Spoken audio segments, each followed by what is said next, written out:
अस्सलाम वालेकुम नाजरीन, हम जब भी अफ्रीका का नाम सुनते हैं हमारे जहन में जंगल, कबाइल, खाना जंगी और भूख आती है, जबकि अफ्रीका की यह हकीकत नहीं है जो हमें दिखाई जाती है। अफ्रीका एक बर आज़म नहीं बल्कि ये एक मजलूम ख्वाब है जो कई बार देखा गया है लेकिन हर दफ़ा दबा दिया जाता है। और आज अफ्रीका का एक मुस्लिम नौजवान लड़का कैप्टन इब्राहिम ट्राओरे इस ख्वाब की क़यादत कर रहा है। अफ्रीका दुनिया का वो खिता है जिसकी ज़मीन के नीचे सोना और ऊपर लोग भूख से मरते हैं, जहां यूरेनियम, ओबाल्ट, हीरा और तेल भी मौजूद है, लेकिन पीने के लिए साफ पानी मौजूद नहीं है। ये वो तज़ाद है जिसे हम सदियों से देखते आ रहे हैं, लेकिन सवाल पैदा होता है ये क्यों है? तो इसका जवाब सिर्फ एक ही है, मगरबी ममालिक का अफ्रीका पर कब्ज़ा।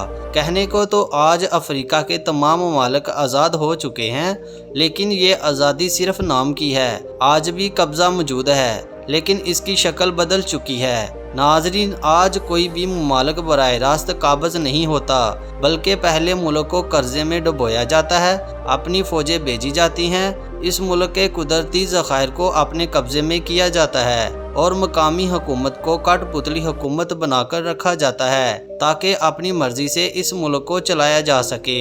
आज इसकी बेहतरीन मिसाल बर्किना फासो की है। अफ्रीका के मुस्लिम कम्युनिटी का नौजवान इब्राहिम ट्राओरे कौन है जिसने कहा है कि मैं पूरे यूरोप के झूठ का नकाब उतारूंगा? ये 37 साल का नौजवान कैसे पूरे अफ्रीका की उम्मीद बन गया है? इसके अलावा बहुत से इस मुल्क के हकाइक बताएंगे जिनको सुनकर आप हैरान रह जाएंगे।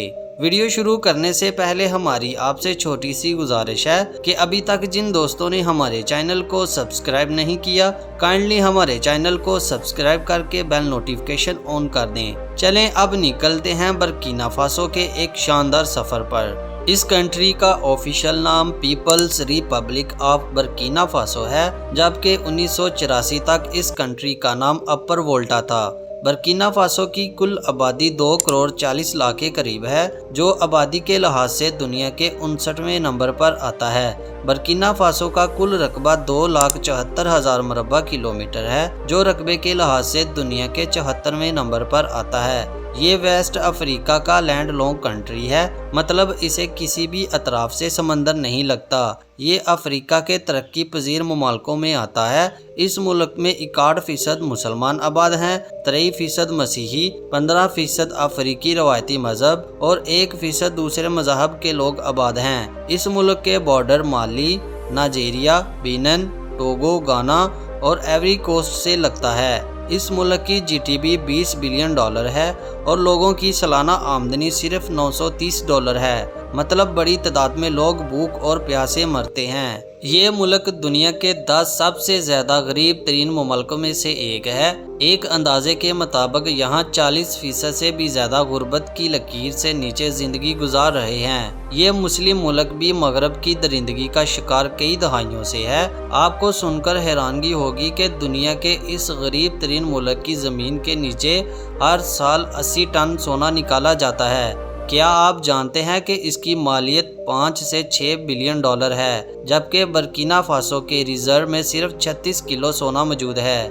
कई सालों से ये सोना फ्रांस लूट कर ले जा रहा है। आज आपको जो यूरोप अमीर नज़र आता है वो सिर्फ और सिर्फ अफ्रीका और एशिया से लूट मार करने की वजह से है, और अफ्रीका का तो अभी तक खून चूसा जा रहा है। यहाँ के लोगों को भूख प्यास में रखा जाता है। बर्किना फासो अफ्रीका का चौथा सबसे ज़्यादा सोना पैदा करने वाला मुल्क है, जबकि इसका हमसाया मुल्क माली अफ्रीका का तीसरा सबसे ज़्यादा सोना पैदा करने वाला मुल्क है, और माली भी मुस्लिम कंट्री है। इस मुल्क का कैपिटल वागाडोगो है, जो मुल्क का सबसे ज़्यादा आबादी वाला शहर है। मुल्क का प्रेसिडेंट इब्राहिम ट्राओरे है, जो 35 साल की उम्र में इस मुल्क का सदर बन गया, और ये दुनिया का सबसे कम उम्र का सदर है। इसके फेमस होने की वजह ये नहीं है, ये तो महज एक इत्तेफाक है, बल्कि इसके कारनामों की वजह से पूरी दुनिया का मीडिया इस शख्स को पूरे अफ्रीका का लीडर मान रहा है।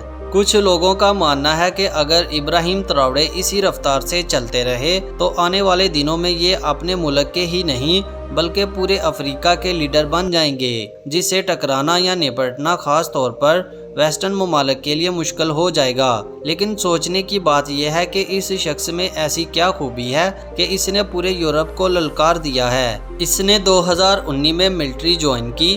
یہ بہت پڑھا لکھا ہے اور ذہین بچپن سے ہی تھا۔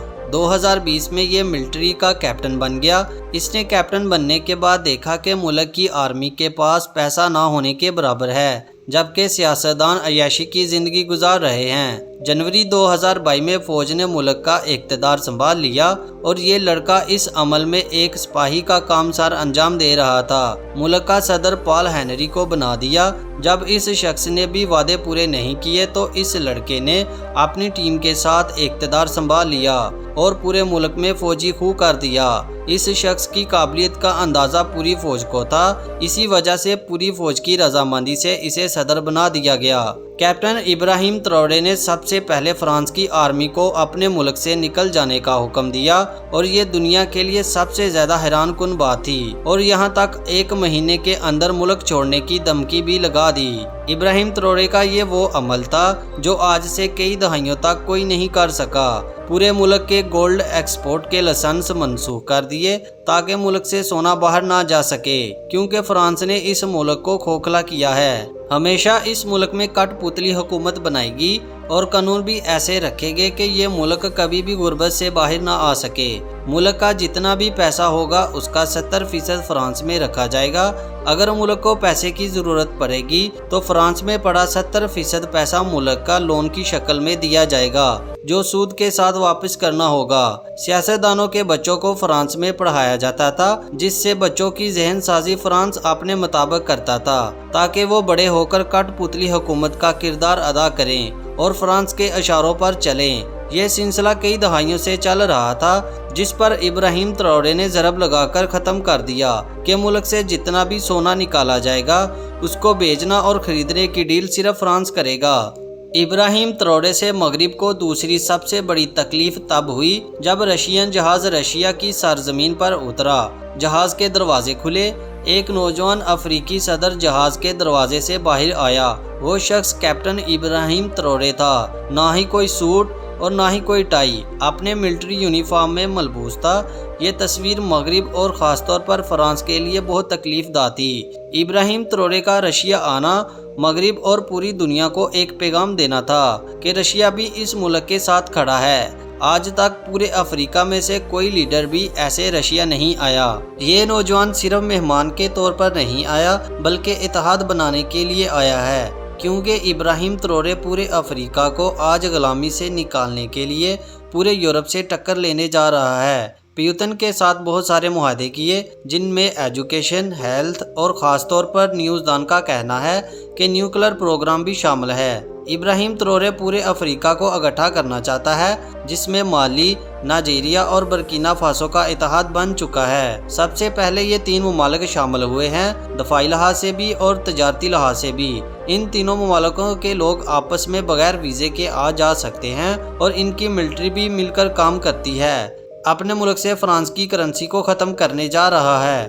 ناظرین، یہاں آپ کو ایک اہم بات بتاتا چلوں، جس بھی افریقی نے آج تک یورپ کو للکارا ہے اسے قتل کرا دیا گیا ہے، جیسے برکینا فاسو کا تھومس سنکارا، جس نے ملک سے کرپشن ختم کرنے کی کوشش کی تو اسے قتل کرا دیا گیا۔ کانا کے کوامے نکراما، جس نے افریقی اتحاد کی بات کی۔ گاگو کے پارٹیس لوماما، جو آزاد خیالی کی وجہ سے مار دیا گیا۔ ناظرین، آج 20 سے زیادہ ابراہیم تروڑے پر قاتلانہ حملے ہو چکے ہیں، کیونکہ اس نے بھی افریقہ اور دنیا کے ساتھ اتحاد بنانا شروع کر دیا ہے۔ یہ مسلم نوجوان ناڈر اور اپنے لوگوں کو غلامی سے نکالنے کا جذبہ رکھتا ہے۔ پورا مغرب آج اس پر تنقید کر رہا ہے کہ اس ملک کے حالات مزید خراب ہوں گے، جبکہ حقیقت یہ ہے کہ ورلڈ بینک کی رپورٹ کے مطابق غربت میں کمی آنا شروع ہو گئی ہے، جو پچھلے کئی دہائیوں سے نہیں آئی۔ یہاں تک کہ IMF بھی کہنے پر مجبور ہو گیا ہے کہ ابراہیم تروڑے کے آنے کے بعد ملک کے حالات بہتر ہوئے ہیں۔ آج دنیا کے بہت سے ممالک اس کے کارناموں سے خوش نہیں۔ اللہ تعالیٰ پوری دنیا میں مسلمانوں کی مدد فرمائے، آمین۔ नाजरीन, ये थी बर्किना फासो के बारे में कुछ दिलचस्प और अहम मालूमात। बर्किना फासो के बारे में ये सब कुछ जानकर आपको कैसा लगा, हमें कमेंट सेक्शन में ज़रूर बताएं। और मज़ीद ऐसी वीडियो देखने के लिए हमारे चैनल को ज़रूर सब्सक्राइब कर लें। शुक्रिया।